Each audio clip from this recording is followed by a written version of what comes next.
can't be objective about Treme, the new HBO series, because I've been cheering it on since it was first announced.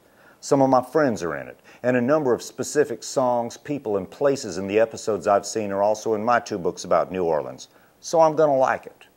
I don't own a TV, never have, never will.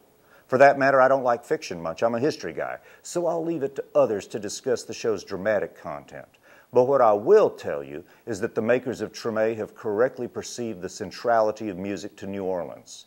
The show is wall-to-wall music, meticulously researched by music supervisor Blake Lay, and that music is strong enough to carry its own narrative. The series' theme song is from the repertoire of the great New Orleans jazz singer John Boutte.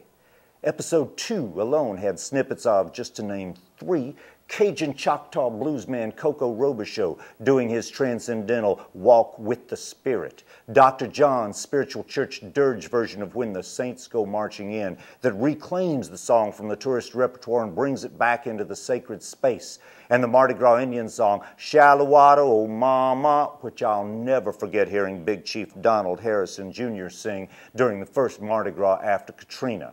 There are playlists at the show's website. But beyond that, the political economy of Treme is worth noting. Treme spent a lot of money in town and employed a lot of New Orleanians during months of shooting on the city's streets. Many musicians, Kermit Ruffins, Big Sammy Williams, Trombone Shorty, have speaking parts, which means they get paid extra. All those songs on the soundtrack generate royalties for the many songwriters. So Treme is systematically putting money into the city's musical economy at multiple entry points, which will have the direct effect of strengthening the community.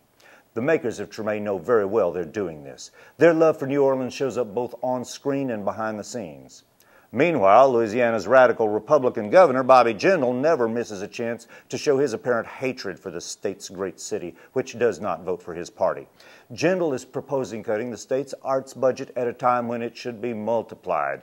Money spent on the arts has a multiplier effect and goes right into the community, especially in the New Orleans economy, and the cuts will put cultural workers out of their jobs. Maybe the legislature will restore some of the cuts, maybe not. It's a good thing HBO has already renewed Treme for a 2nd season. I'm Ned Sublette.